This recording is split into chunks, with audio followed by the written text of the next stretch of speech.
WB home tutor চ্যানেলে তোমাদের স্বাগতম।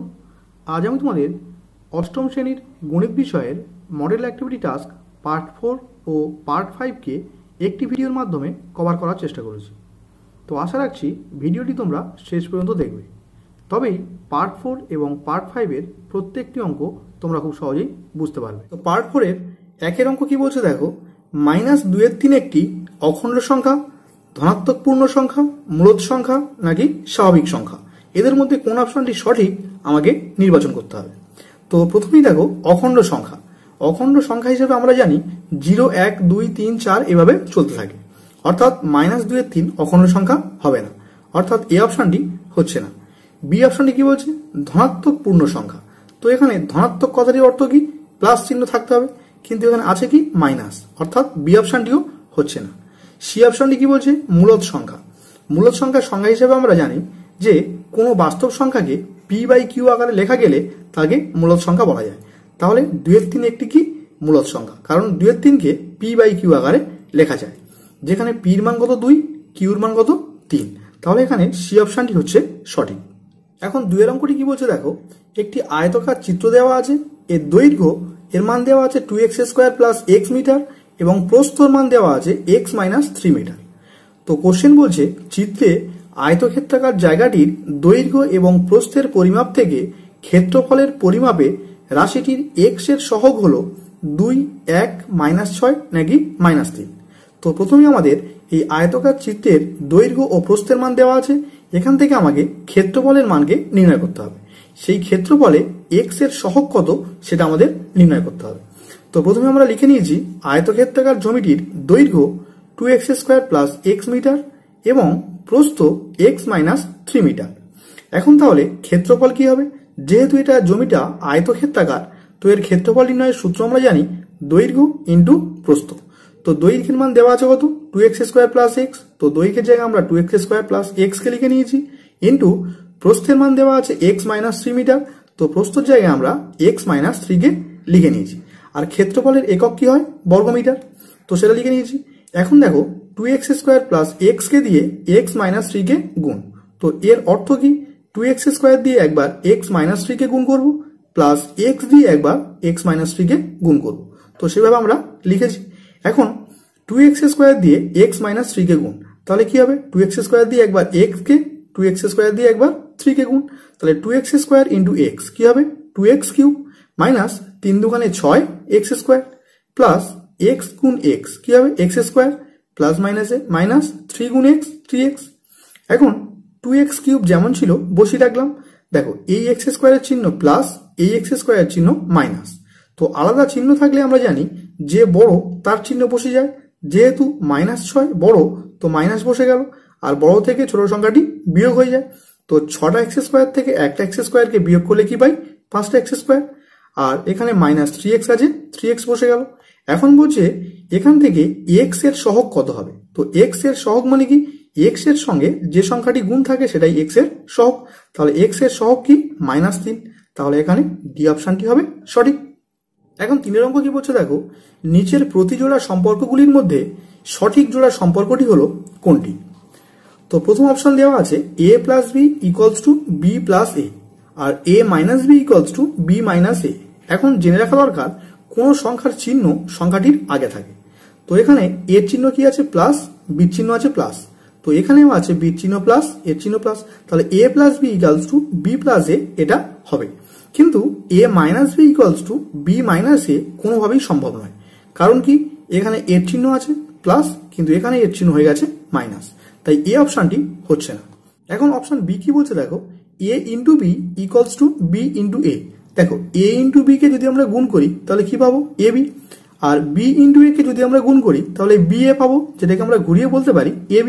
তাহলে a × b = b × a সম্ভব, কিন্তু a ভাগ b = b ভাগ a কোনোভাবেই সম্ভব নয়, কারণ a ভাগ b অর্থাৎ a কে b দিয়ে ভাগ বোঝাচ্ছে, আর b ভাগ a অর্থাৎ b কে a দিয়ে ভাগ বোঝাচ্ছে, তো এখানে বি অপশনটিও হচ্ছে না।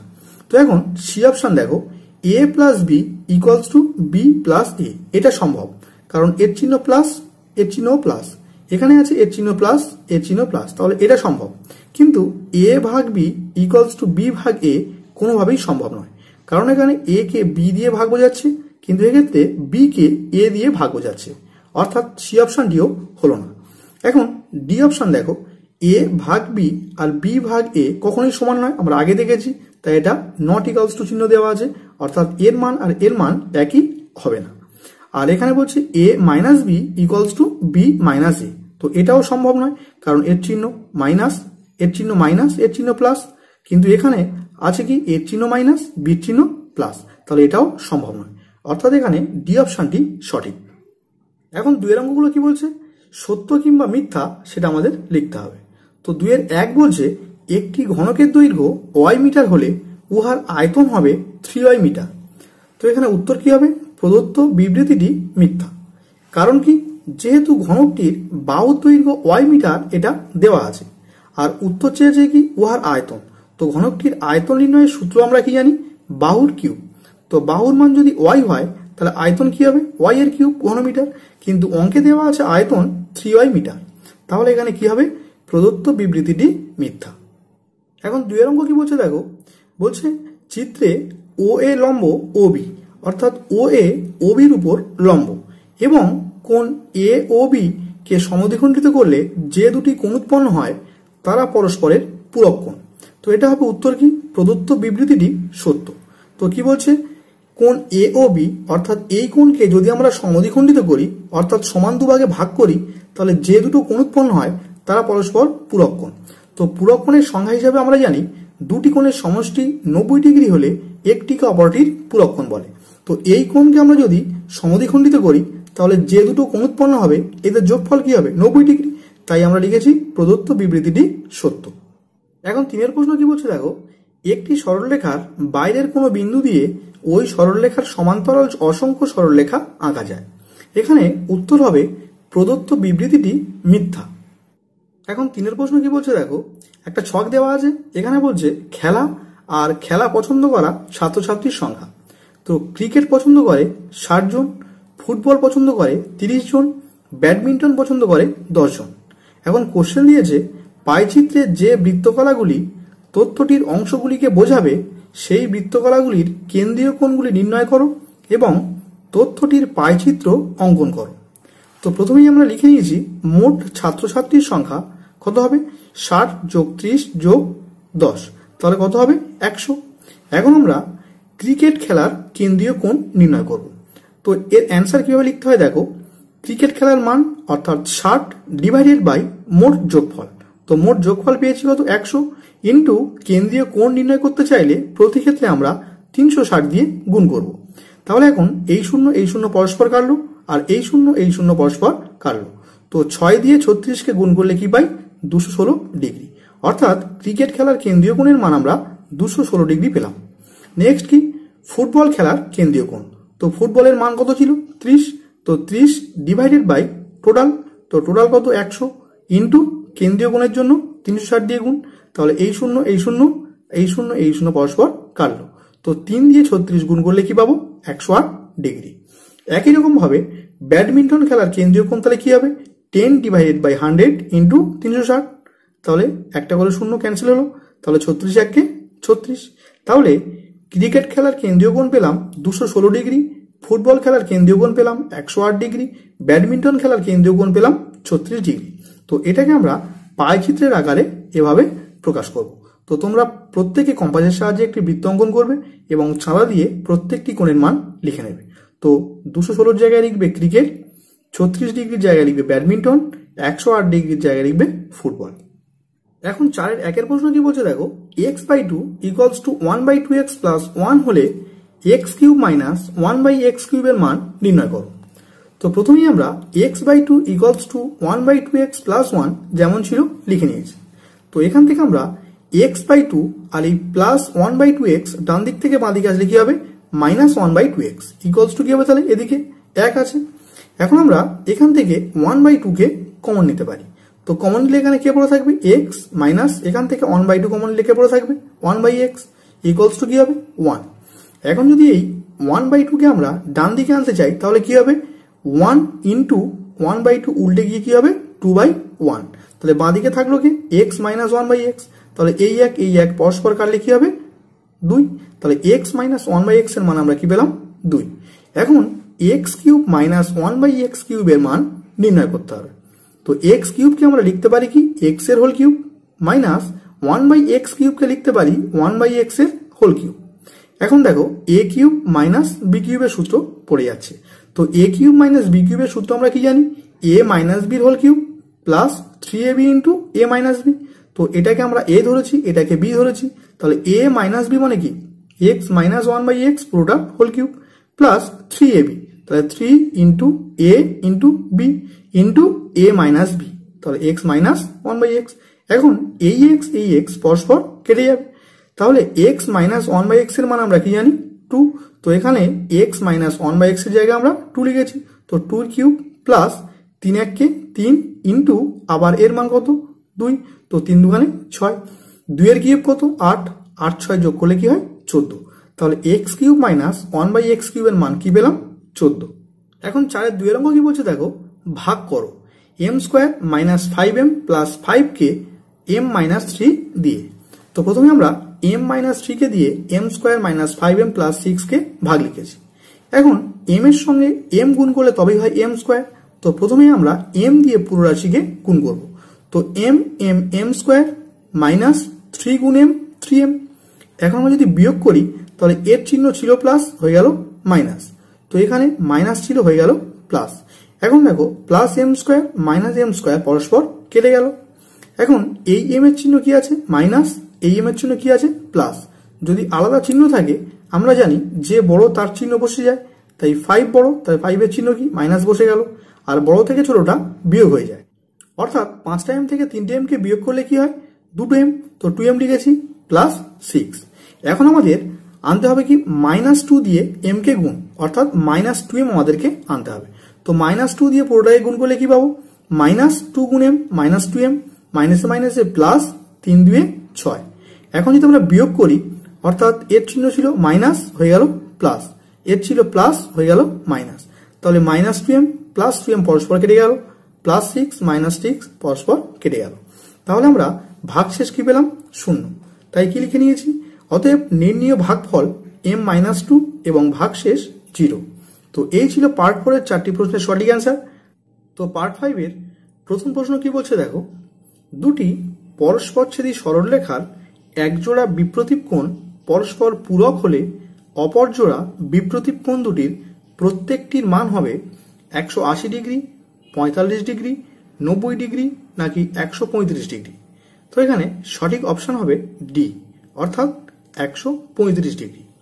তো এর কারণ দেখো বলছে কি দুটি পরস্পরচ্ছেদী সরলরেখা, তো এই একটা সরলরেখা এই একটা সরলরেখা পরস্পরকে ছেদ করেছে, তাহলে কটা কোণ উৎপন্ন হয়েছে 1টা 2টো 3টে আর 4টে, অর্থাৎ এখানে 2 জোড়া কোণ উৎপন্ন হলো। এখন আমরা জানি এই কোণ আর এই কোণ পরস্পর কি বিপ্রতীপ কোণ, আর এই কোণ আর এই কোণ পরস্পর বিপ্রতীপ কোণ, তাহলে এখানে এই এক জোড়া আর এই এক জোড়া 2 জোড়া বিপ্রতীপ কোণ উৎপন্ন হয়েছে। তাদের মধ্যে বলছে এক জোড়া বিপ্রতীপ কোণ পরস্পর পূরক। তো পূরক কোণের শর্ত কি, দুটি কোণের সমষ্টি 90 ডিগ্রি হলে একটিকে অপরটির পূরক কোণ বলে। অর্থাৎ এই দুটো কোণের যোগফল যদি 90 ডিগ্রি হয় তাহলে এই দুটো কোণের প্রত্যেকটির মান কত সেটা আমাকে নির্ণয় করতে হবে। তো আমরা জানি বৃত্তীয় কোণ অর্থাৎ টোটাল কোণের মান কত 360। কেন দেখো এটা পুরো 180 সরল কোণ, এটাও পুরো 180 সরল কোণ, তাহলে টোটাল কত হচ্ছে 360। তো এই টোটাল বৃত্তীয় কোণটার মান 360, সেখান থেকে বলছে এই দুটো কোণের যোগফল 90, তাহলে বাকি দুজনের যোগফল কত হবে, তাহলে 360 থেকে 90কে বিয়োগ করতে হবে। তো বিয়োগ করলে কি হবে 270, তাহলে এই 270 ডিগ্রি কোণ এই দুটি কোণের যোগফল। এখন যেহেতু প্রত্যেকেই জানি আমরা যে বিপ্রতীপ কোণ দুটি পরস্পর মানে সমান হয়, তাই দুটি কোণের যোগফল যদি 270 হয় তাহলে প্রত্যেকটি কোণের মান কত হবে 270কে 2 দিয়ে ভাগ করতে হবে, অর্থাৎ 135। তো অপর জোড়া বিপ্রতীপ কোণ দুটির প্রত্যেকটির মান কত হবে 135 ডিগ্রি, তাই এখানে ডি অপশনটি সঠিক।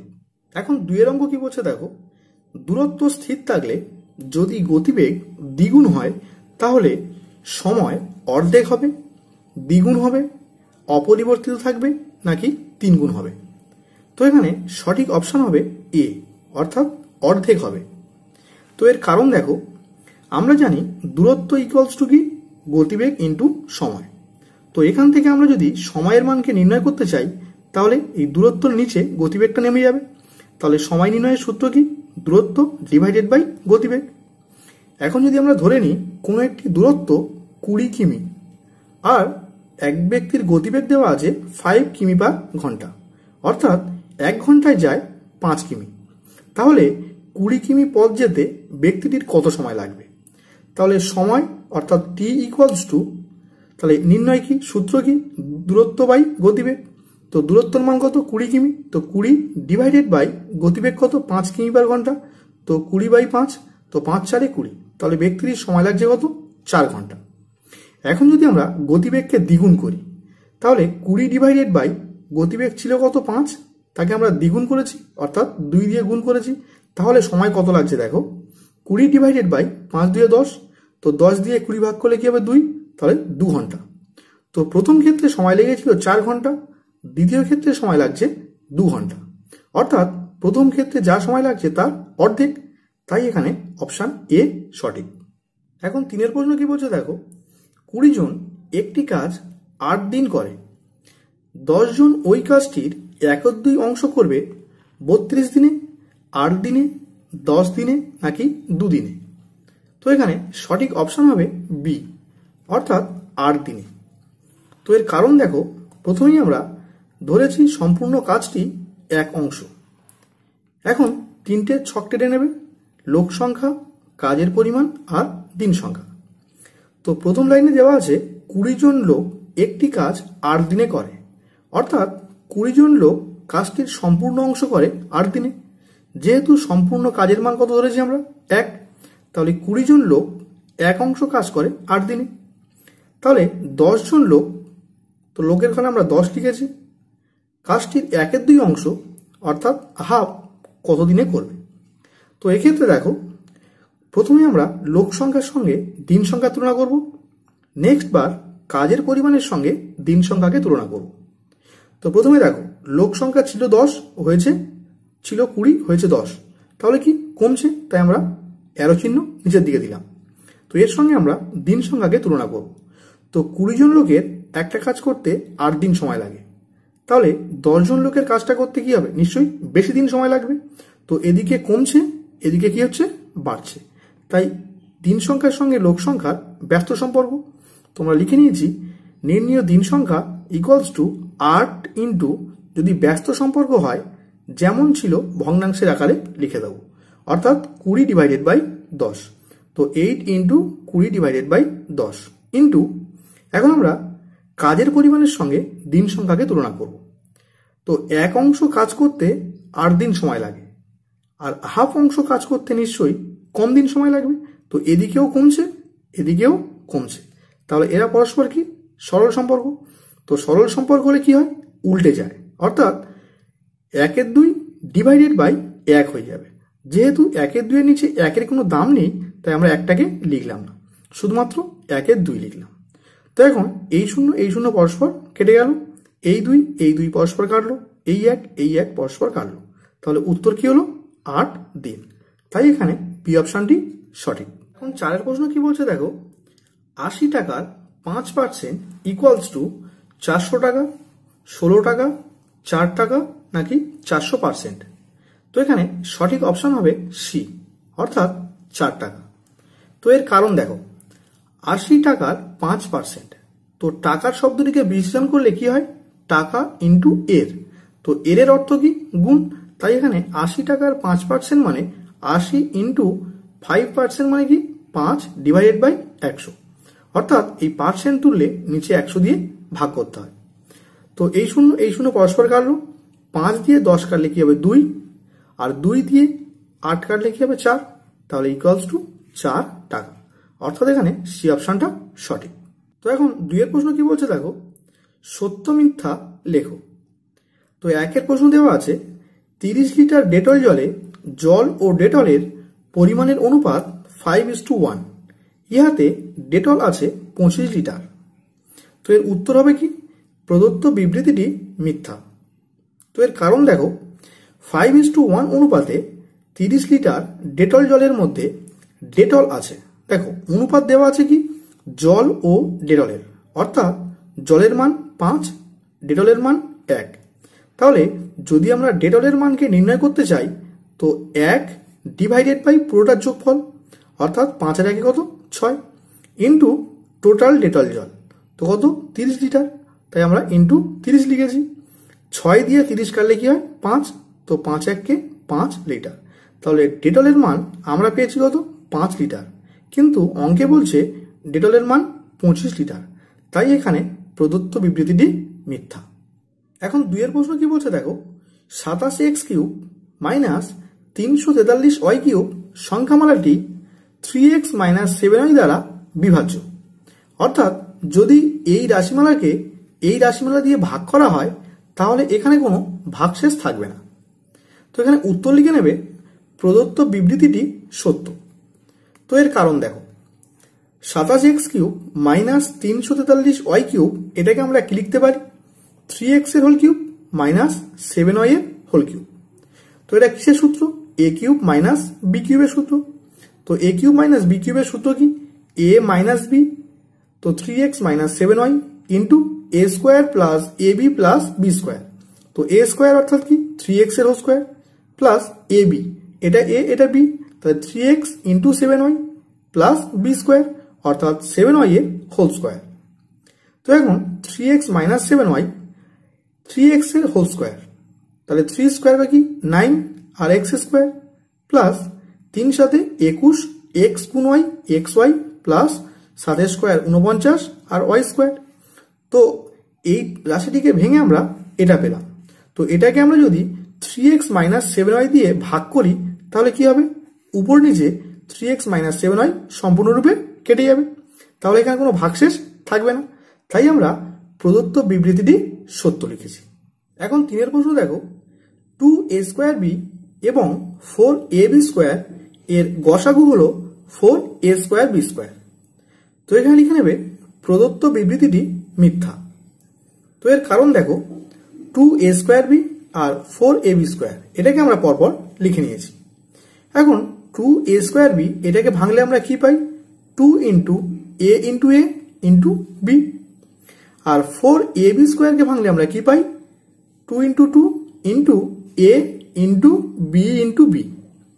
তো এখন গসাগু কথার অর্থ কি প্রত্যেকের মধ্যে থাকতে হবে। তো এখানে একটা 2 আছে, এখানেও একটা 2 আছে, তো দুটো 2 এর মধ্যে আমরা একটা 2 নিলাম। আর কি এখানে একটা a আছে, এখানে একটা a আছে, তাই আমরা একটা a কে নিলাম। কিন্তু এখানে আরো একটা a আছে, কিন্তু এখানে কোনো a এর টার্ম নেই বলে এই a কে আর নেওয়া যাবে না, তাই এখানে কে পড়ে আছে b, এখানে একটা b, তাই আমরা একটা b নিয়েছি। তাহলে গসাগু কি হলো 2 ইন্টু a ইন্টু b অর্থাৎ 2ab। তো আমাদের গসাগু বেরিয়েছে 2ab, কিন্তু অঙ্কে বলছে গসাগুর মান 4a² b², তাই এখানে প্রদত্ত বিবৃতিটি মিথ্যা। এখন 4 এর প্রশ্ন দেখো, 2xb ডিভাইডেড বাই 4x² এর লঘিষ্ঠ আকারে প্রকাশ হলো b ডিভাইডেড বাই 2x, অর্থাৎ একে যদি আমরা কাটাকাটি করি উত্তর হবে কি b বাই 2x। তো এখানে উত্তর লিখে নেবে প্রদত্ত বিবৃতিটি সত্য। তো এর কারণ দেখো, 2xb ডিভাইডেড বাই 4x² যেমন ছিল আমরা লিখে নিয়েছি। এখন 2 দিয়ে 4 কাটলে কি হবে 2, আর উপরে ছিল একটা x আর নিচে ছিল x² অর্থাৎ দুটো x। তোমরা যদি একটা x আর স্কোয়ারকে কাটি তাহলে উপরে থাকছে একটা b আর নিচে থাকছে কি 2 ইন্টু x অর্থাৎ 2x, তাই এখানে প্রদত্ত বিবৃতিটি সত্য। এখন 3 এর প্রশ্ন কি বলছে দেখো, সংক্ষিপ্ত উত্তরধর্মী প্রশ্ন। তো এর একে দেওয়া আছে ABC একটি ত্রিভুজ। তো দেওয়া আছে চিত্রে ABC এর AB ইকুয়ালস টু AC, অর্থাৎ এই বাহুটা আর এই বাহুটা কি পরস্পর সমান, এবং কোণ BAC ইকুয়ালস টু 70 ডিগ্রি। তাহলে BAC এই কোণের মান দেওয়া আছে কত 70। তাহলে কোণ ABC এবং কোণ ACB এর পরিমাপ নির্ণয় করো। তো ABC অর্থাৎ কি ABC অর্থাৎ এই কোণ, আর ACB অর্থাৎ এই কোণ, দুটো কোণের মান আমাকে নির্ণয় করতে হবে। তো যেহেতু ABC এর AB ইকুয়ালস টু AC অর্থাৎ এই বাহুটা আর এই বাহুটা যেহেতু সমান, তাই বাহুর বিপরীত কোণগুলিও পরস্পর সমান, অর্থাৎ ABC ইকুয়ালস টু ACB, অর্থাৎ এই কোণটা আর এই কোণটাও পরস্পর সমান হবে। এখন আমরা জানি ত্রিভুজের তিনটি কোণের সমষ্টি কত? 180 ডিগ্রি। তো এই ত্রিভুজের তিনটি কোণের মান কি কি? কোণ ABC প্লাস কোণ ACB প্লাস কোণ BAC। তো এই তিনটি কোণের সমষ্টি কত? 180 ডিগ্রি। তো এদের মধ্যে ABC আর ACB যেহেতু সমান, তাই ABCর জায়গায় আমরা ACB লিখেছি, কারণ ABCর মান কত? ACB। তো ABCর জায়গায় আমরা ACB লিখলাম, প্লাস ACB ছিল, প্লাস BACর মান অঙ্কে দেওয়া ছিল কত? 70 ডিগ্রি। তো BACর জায়গায় আমরা 70 ডিগ্রি লিখলাম, ইকুয়ালস টু কত? 180 ডিগ্রি। এখন একটা ACB প্লাস আরো একটা ACB, অর্থাৎ 2ACB ইকুয়ালস টু 180 ছিল, আর বাঁদিক থেকে প্লাস 70, ডান দিক গেলে কি হবে? মাইনাস 70। তো 180 থেকে 70কে বিয়োগ করলে কি হবে? 110। তাহলে 2ACB ইকুয়ালস টু 110। তো এখান থেকে ACB ইকুয়ালস টু কত হবে? এই 2 নেমে যাবে, কার নিচে? 110-এর নিচে। তো 110 ডিভাইড বাই 2। তো 110কে যদি আমরা 2 দিয়ে ভাগ করি তাহলে কি হবে? 55 ডিগ্রি। তাহলে ACBর মান কত পেলাম? 55 ডিগ্রি। এখন আমরা জানি ACBর মান যা, ABCর মানও তাই। তাহলে ACB যদি 55 ডিগ্রি হয়, তাহলে ABCর মানও কত হবে? 55 ডিগ্রি। তাহলে ABC ও ACB কোণের প্রত্যেকের মাপ 55 ডিগ্রি। এখন 2 প্রশ্ন কি বলছে দেখো, দুটি সমান মাপের কৌটায় মিশ্র চায়ে আসাম চা ও দার্জিলিং চায়ের পরিমাণের অনুপাত যথাক্রমে 5:18 এবং 2:3। কোন কৌটায় আসাম চায়ের পরিমাণ বেশি আছে? তো প্রথমেই দেখো 5:18 অনুপাতে প্রথম কৌটায় আসাম চা আছে কত? 5 ডিভাইডেড বাই পুরোটার যোগফল। তো 18/5 কত? 23 অংশ। একই রকম ভাবে 2:3 অনুপাতে দ্বিতীয় কৌটায় আসাম চা আছে কত? 2 ডিভাইডেড বাই পুরোটার যোগফল, অর্থাৎ 2/5 অংশ। তো প্রথম কৌটায় আসাম চা আছে 5/23, দ্বিতীয় কৌটায় আসাম চা আছে 2/23। তো এদের মধ্যে কে বেশি আমাকে নির্ণয় করতে হবে। তো এর জন্য কি, প্রথমে 5/23 লিখে ইকুয়ালস টু দিয়েছি এবং 2/5 লিখে ইকুয়ালস টু দিয়েছি। তো এরপর আমাদের প্রথম কাজ হবে হরগুলোর লসাগু করতে হবে, অর্থাৎ 23 আর 5-এর লসাগু করতে হবে। তো 23-5-এর লসাগু যেহেতু যায় না, তো 23 আর 5কে গুণ করে 115 হয়েছে। তো এই লসাগুর মানকে আমরা প্রত্যেকের নিচে লিখব। তো 115 এখানে লিখেছি, 115 এর নিচে লিখেছি। এখন প্রথমটার হরে দেওয়া আছে কত? 23। তো 23 যদি আমরা এখান থেকে বাদ দিই তাহলে কে পড়ে থাকছে? 5। 5 দিয়ে উপরের সংখ্যার কি হয়? গুণ। তো 5×5 = 25। দ্বিতীয় ক্ষেত্রে হরে দেওয়া আছে কত? 5। তো 5 যদি এখান থেকে বাদ দিই তাহলে কে পড়ে থাকছে? 23। 23 দিয়ে উপরের সংখ্যা কি হয়? গুণ। তো 23×2 = 46। তাহলে এখানে হয়েছে কত? 25/115। এখানে হয়েছে 46/115। যেহেতু 2/5 বড় কার চেয়ে? 5/23-এর চেয়ে, তাই এখানে দ্বিতীয় কৌটায় আসাম চায়ের পরিমাণ বেশি আছে। এখন 4 প্রশ্ন কি বলছে দেখো, যুক্তি দিয়ে প্রমাণ করো যে একটি ত্রিভুজের দুটি কোণের পরিমাপ সমান হলে তাদের বিপরীত বাহুগুলির দৈর্ঘ্য সমান। তো এটা একটা উপপাদ্য, যেটা তোমাদের টেক্সট বইয়ের পেজ নম্বর 93-তে তোমরা পেয়ে যাবে, উপপাদ্য নাম্বার 6। তো এই ছিল পার্ট 5-এর 4টি প্রশ্নের সঠিক অ্যান্সার। তো ভিডিওটি কেমন লাগলো অবশ্যই ভিডিওর কমেন্ট বক্সে কমেন্ট করে জানাবে। যদি ভিডিওটি ভালো লাগে ভিডিওটিতে অবশ্যই একটি লাইক দেবে এবং বন্ধুদের মধ্যে শেয়ার করবে। আর তুমি যদি এই চ্যানেলে নতুন হয়ে থাকো চ্যানেলটিকে অতি অবশ্যই সাবস্ক্রাইব করে রেখো আমার প্রত্যেকটি ভিডিও সবচেয়ে আগে দেখার জন্য।